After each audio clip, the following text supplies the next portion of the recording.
I've got two sets of them. So Is this COVID? Is this COVID? My breath is feeling a little hot. Is this COVID? I'm getting a runny nose. Is this COVID? Hey guys, welcome to Digit.in. And well, all of you must obviously have heard of Qualcomm. And what you may not have heard of, if Qualcomm is hosting a big gaming tournament for Free Fire, it's called Snapdragon Conquest 2020. And to talk more about Qualcomm gaming in general, we have with us Mr. Rajen Vagadia, who is the Vice President of Qualcomm India Private Limited. Thank you for joining us, sir. thank you, Shay. Lovely having you on the call. Thanks for spending the time. Thank you so much. Let's start with something very simple. Out of curiosity, do you have like a favorite game, and do you play that?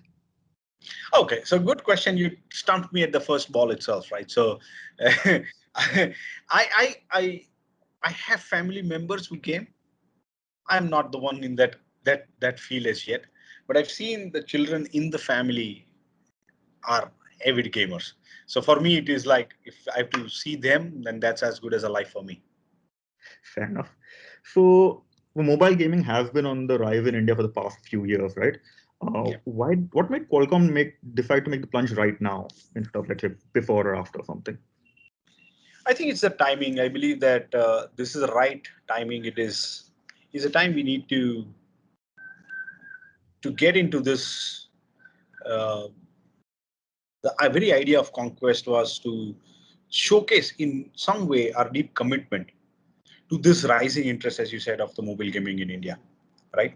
What we believe is through this conquest, we would create a community of Mhm. gamers that will be challenging each other on the competitive skills, right?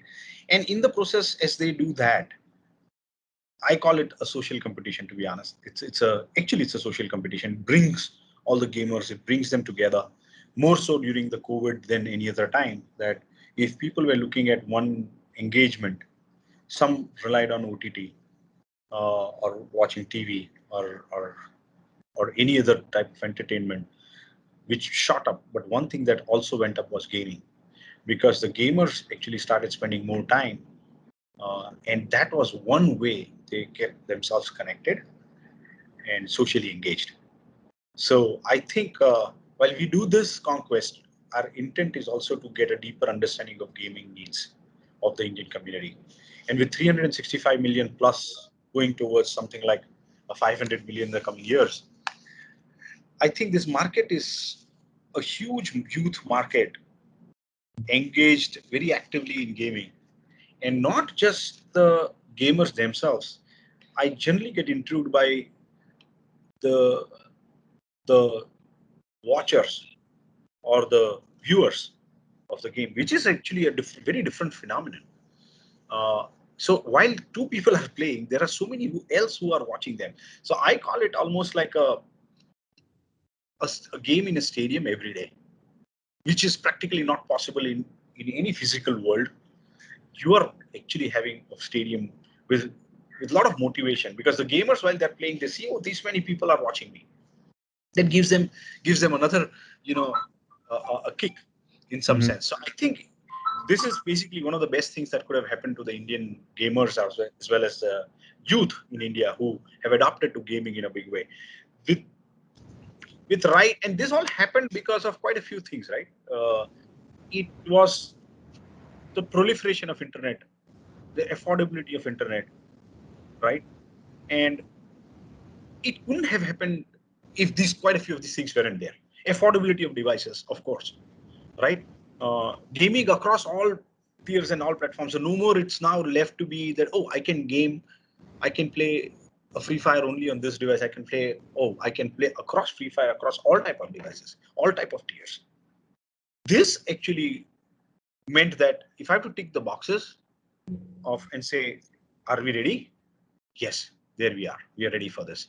And it's important for a company like Qualcomm, who has always played a predominant role in innovating and delivering the experiences through the Snapdragon platform. And actually, we take it as a responsibility also, right? To say that we continue to enhance and give this enhanced experiences at the high tiers, at the mid tiers, at the low tiers, across. as we have been doing in the past. And gaming for Qualcomm is not new. We have been really doing this for last 10 years. It is now more visible in every form, right? As the phone became the console or phone became the PC, the all pervasiveness of Indian market, which is mobile first, and the device screens becoming big, with Snapdragons of the world managing to ensure that the battery life and everything was optimized. The displays become high resolution. The video deliveries are very smooth. Touch sensitivity of the screens are becoming better. When all of these became ingredients, then we say, okay, fine, we are ready for this. And that's why you see Conquest coming into India. Wonderful. It also covers my next question, so I'm down one question already. Okay, so this is your first, of course, this is Qualcomm's first tournament per se. Are you guys planning to host Snapdragon Conquest in other countries as well? And if yes, then what countries are you looking at right now? So the first objective is, this Conquest is a neutral platform which we created for gamers in India. The season 1 has been launched. Today is the start, and the registration starts from today. I call it a neutral platform. I call it an attempt to democratize gaming. At this stage, and for the foreseeable future time to come, we definitely want to see that we run Conquest is a focus to India first, right? And because end of the day, this is one of the largest markets for gaming, right? And actually, what I believe is, as 5G comes in, this is something which probably we all may not have viewed it, Shrey, in that sense. But if you take this aspect, that when 4G came into India, which is why we are seeing all what gaming is happening today, is primarily because you have a connectivity, right? A good connectivity of 4G. And pervasive, it's there everywhere almost. So that's why you are seeing rural areas playing gaming, and everywhere there is gaming. So as 4G came in, it came a few years later than the globe. 5G, which is going to redefine the way gaming is done, right? Because there'll be more cloud gaming, right? There'll be VR based gaming. These all are going to get enabled when 5G comes in. And India actually is positioned a lot better than what it was positioned in case of, because 5G is coming almost I would say there when the whole globe is taking off on 5G. 5G comes to India. The gamer community have so much more to expect and bring and expect from gaming in the world when the connectivity changes to the next level, which is 5G. So in a way, I see this the right moment. And with this mass of 500 million in next 2 years gamers, India offers one of the largest bases to understand first. So let's understand India first, right? There's so much to understand and so much to enhance, right? And one thing we all know is, Shay, that we Indians are pretty demanding in some way. And we've enjoyed that demanding attitude of a consumer, because once the consumer demands something, and we expect the demand to go to a level, we typically try bringing solutions which are what he expects plus something more, only to see that very quickly the consumer gobbles up even that much and puts a new benchmark of expectations, right, from the same device. And then it's a challenge for Qualcomm to say, okay, fine, let's go to the next level. And that's the cycle which we have enjoyed all through, always trying to give more than what the consumer is expected. And for that to happen, we need to understand the consumer, and I think India offers that right base. So once we understand the region as India and the gamers of India, and ensure that we are able to express the Snapdragon immersive experiences of gaming, we definitely would look at regions outside of India. But at this stage, we want to focus. The season 1 has just kicked off, so we want to focus for season 1 on India. And as we move ahead, we'll look at other markets. At that time, when we appropriately feel that we have understood India. Fair enough. So another thing is that for season one of Conquest, you have chosen Free Fire as the game of choice. What made you choose Garena Free Fire for this tournament, and are you planning to add more games if you host other seasons of Conquest in the future? Yeah. So the thing is, as I said, this was basically a democratization of gaming or a neutral platform where as many people as could have participated was the attempt for us. And Free Fire is one which has gone to become a game which is being played right from the mass to the high tier, right? Everybody plays Free Fire. So if there was one, and this also came out when we talk to the gamers and the influencers and in our conversations, we're looking at a platform which we probably would want to use in season one, uh, which will allow the width of participation. And and logically, Free Fire became the choice. Having said that, again, remembering the very basis of this birth of Conquest was to keep it a neutral platform, neutral in the to the extent that we will have this platform being leveraged by our ecosystem partners, which are our brands, gaming titles, games, and then we will have maybe connectivity. So there is so much of flexibility that we have in this. When we created this format, we ensured that there is so much of flexibility as we move ahead that we'll be leveraging at that point of time as we go to the next seasons, what probably helps us deliver the next level to the gamers in India.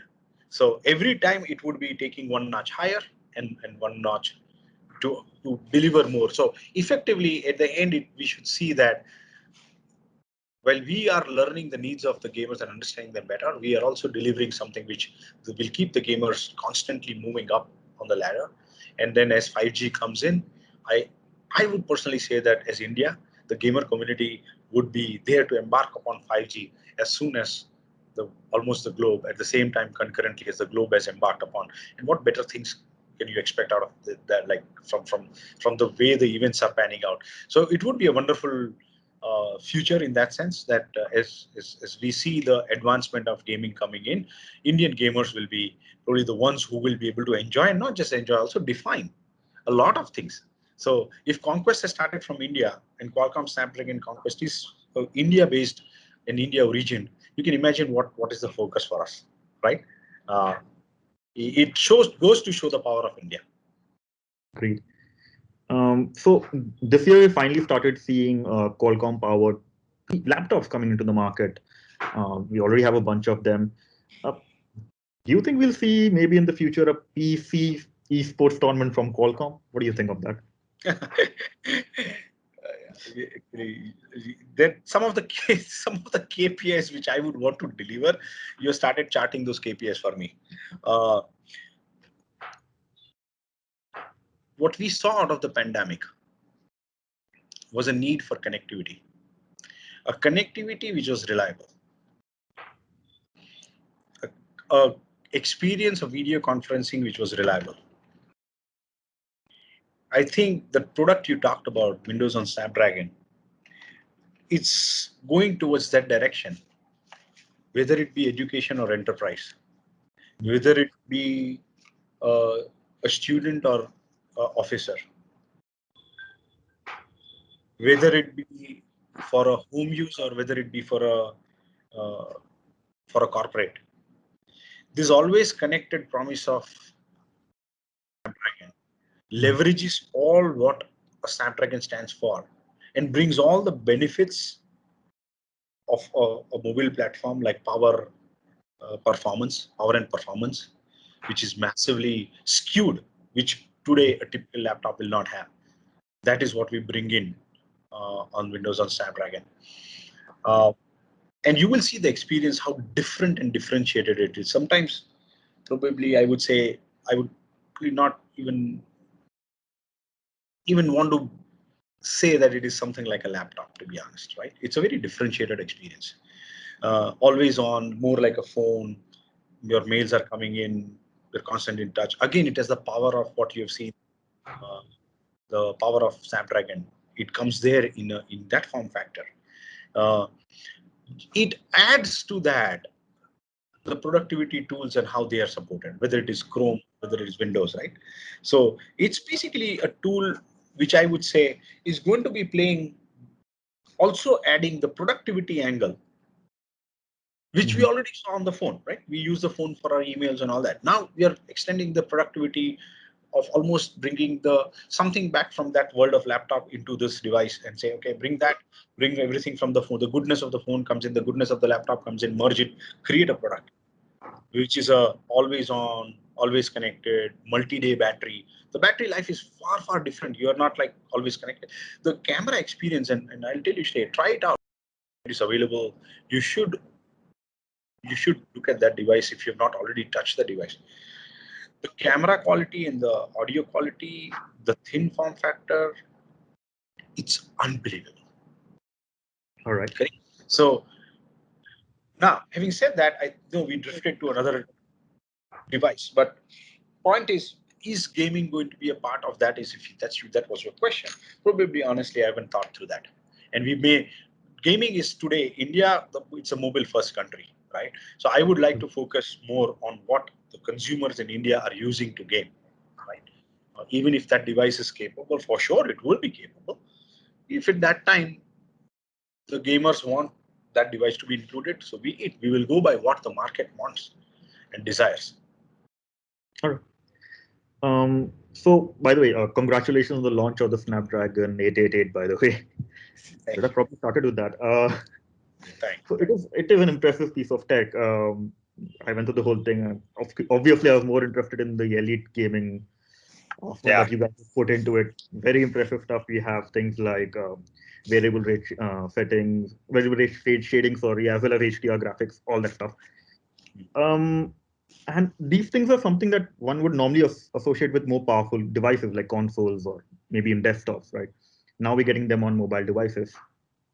Do you think we'll finally see a time when something like ray tracing will make its way to mobile phones? And if so, when do you think that'll happen? Okay, so for that to understand, I think let me take this as an example. And as you're monitoring and as you're already a part of Qualcomm's evolution through your participation in all of other events, historically, all the features which we bring at the premium level, the attempt is to bring them to the lower tiers or waterfall them lower.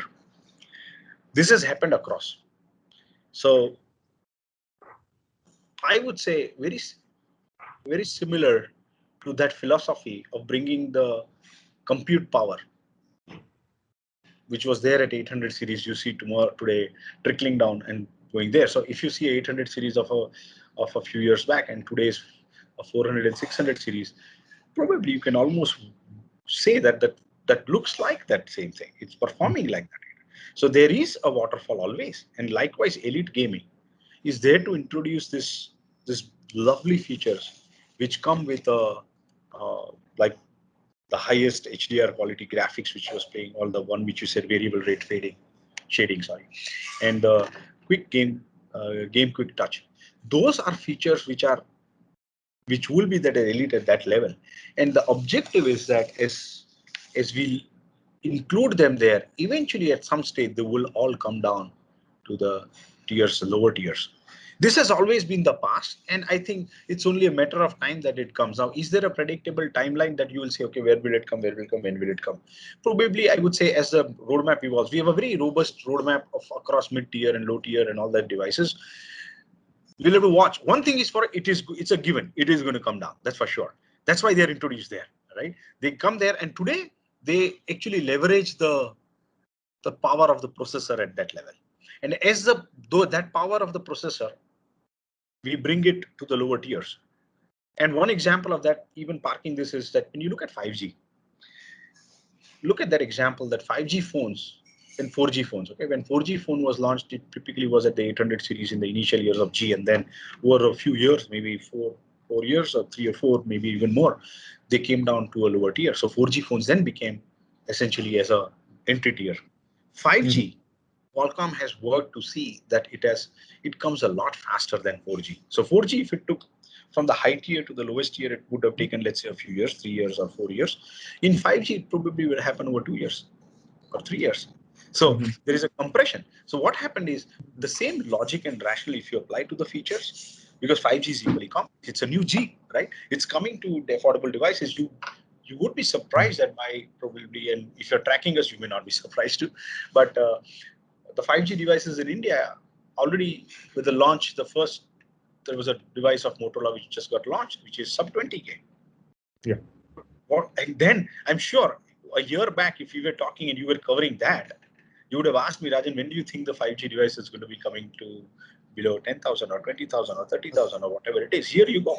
Our ecosystem partners are one which actually keep watching the market, and when they feel that this is the right time, they'll bring it, because end of the day, they know the pulse of the consumer too, right? So going by that thesis or that philosophy, I would say these features will be there at the lower tier.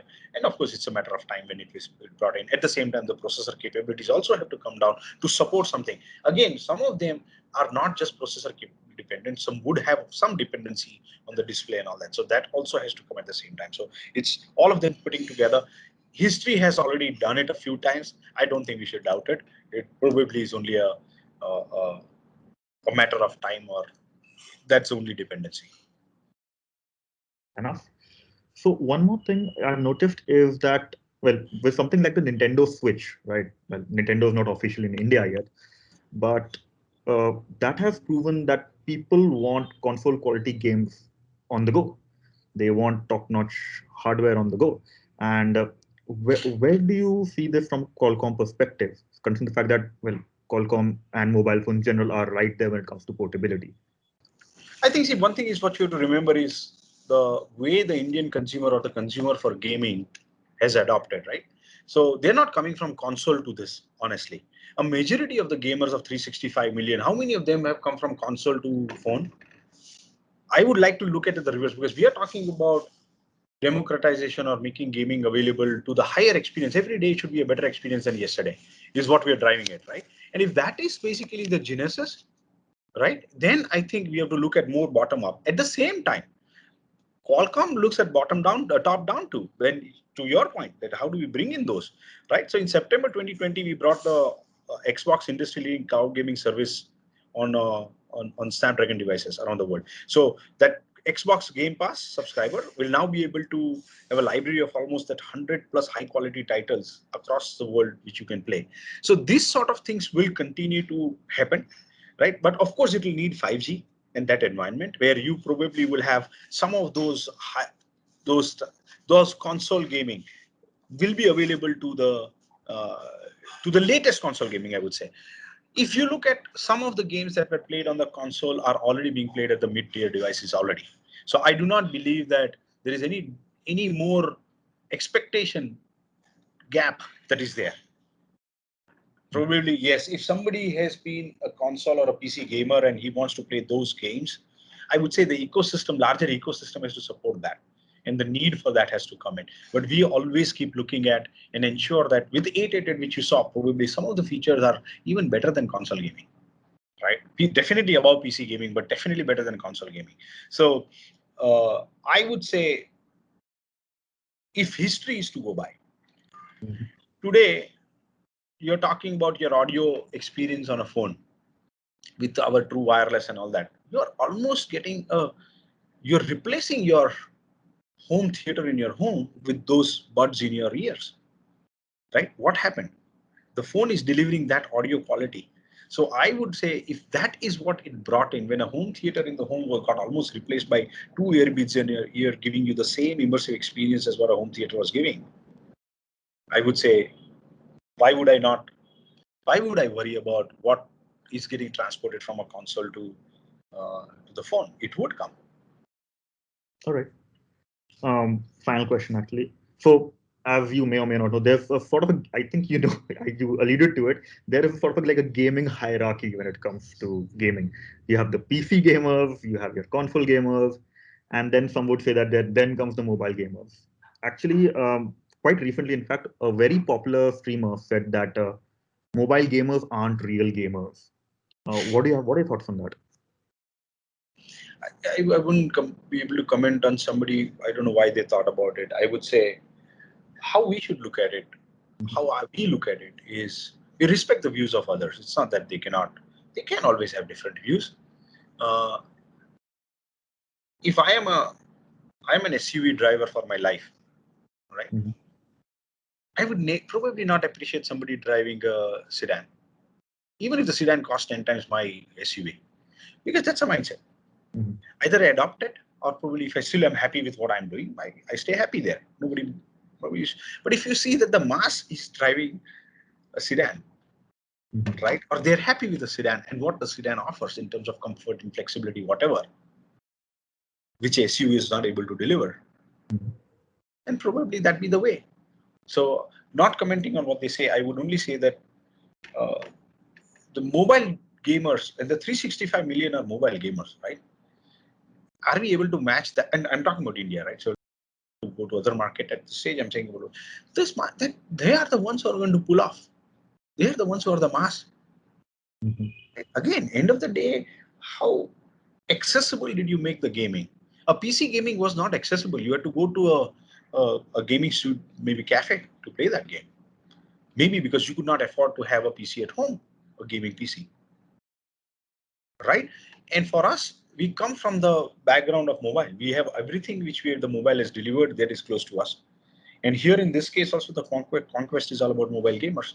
So I see that a lot of the future definition is going to evolve. A lot of contribution to the gaming world is going to come from the mobile gamers, respecting fully that the PC and the console gamers may have their own right. But I think for countries like India, uh, there is, I wouldn't say there is any comparison between a PC game or a mobile game. Mobile gamers will beat any day. The ecosystem or the community is much more larger. Thank you so much. That comment about gaming cafe, it kind of reminded me of me. I was one of those guys. I'm gonna cheat a bit. I'm gonna squeeze in one more question. It's a little generic question, but where do you see mobile gaming in like 5 years? I think I'm very excited about the cloud gaming, the VR part of the gaming. So if I had to close my eyes and think like, look, some of us with due modesty at like in the industry, like Qualcomm, almost define the future. And when we define the future, the visibility of the future is very much there. So just to give you one hint of that, which is not directly related to gaming, but all what you see in 5G is fundamentally what made 5G as a technology was invented almost, let's say, 8 to 10 years back. Yeah. Correct? Great. So likewise, if I were to say that sitting in as Qualcomm, thinking like Qualcomm, where we see gaming going is going to be a lot more interactive, lot more sophisticated, lot more immersive. Because imagine when you are able to do a VR gaming, it is going to be a total different experience. And this will, of course, need bandwidth like a 5G. And I'm talking about, forget it, it's a it's a country which plays cricket. It actually is in our DNA, right? Imagine a world where I am able to play cricket with Virat Kohli on a VR, where the experience is absolutely as if I'm playing with him, right? And your devices, while they become more powerful, will leverage the cloud, because the experience which you're seeing in terms of the video delivery and the smoothness which is coming to the phones, right, is going to define that path till you are on the phone. And then when you go to the VR, you are creating a totally different experience where you are almost in the field along with him and playing. I think those experiences of future gaming or cloud-based gaming, I would say that this would be something which will define gaming. At the same time, the mobile will evolve, because when you look at VR, it will start with the phone playing an important role in the VR headset. You will have a tethered device or tethered glass, and then you will have you can play there, and then eventually the VR headset could become one independent device at some stage. But the evolution is fantastic. Qualcomm has been focusing on gaming for so many years, and a new and I would say very, very new business cases and use cases will evolve as we go into this. Some we can see, some we cannot see. What definitely becomes more difficult to predict beyond 5 years is the advent of 5G and the tremendous potential and capabilities it brings in, which hasn't happened when you move to a 3G to 4G. So when 4G to 5G, it actually brings so much more that when I talk about VR, probably it could be AR gaming. Who knows, right, where we are headed. So those things are there and those capabilities are. So I would say never in the past would you see a transition in terms of incremental capabilities coming up in gaming as much as you would see in the next 5 to 10 years. All right. I think that's pretty much it. Thank you so much, Mr. Rajan. Thank you everyone for joining in as well. Lovely talking to you. Thank you so much. Thanks for your time. Bye-bye. Thanks a lot, Fred. Bye-bye. Thanks, Fred. Bye-bye.